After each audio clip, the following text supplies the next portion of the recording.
Mauya, welcome back, family. The quiet side, no tembele mfaro.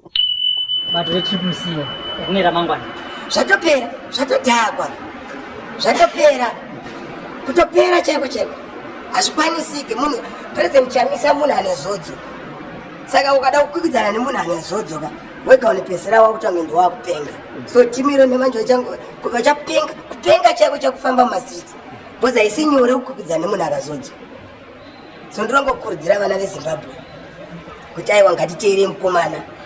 Ndofunga Woyo, ndifunga tese tuzunzwira tese. Ayo, sajanda kuri mukufarere tenda tsokomera pachaka inopopota nasangugira kashitsura vanhu ayo nyaya dzirikupisa nyaya dzirikutapira tisakatangoti wose vanhu varinoita kuti aiwa murimo muchimuenda reti mukupai kanyaya kana vana pamadzibaba eshandoko vachitaura ayo zvinzwirei mukuru aruziya pakati mukuru aruziya zvari kuita okay saka toda kuti mutizive so kumakomenti kuti muri kufunge mevhidhiyo yedu. Thank you.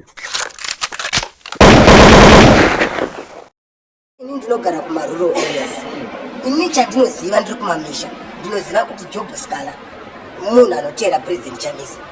Zvetinyukirwa tinozotaurika nevamwe nanzi ndakutiziva ende ndinoziva that's why muchiona ndichibvawo kumusha ndichiuya kuno kuHarare kuteera kuti because munhu anoteera President Chamisa ndozvandichiri kuziva kwandiri ino. So zvakandibata ndichinzwa kuti munhu abatwa nemhosva munhu asina mhosva kuti munyika macho hamuna mutemo.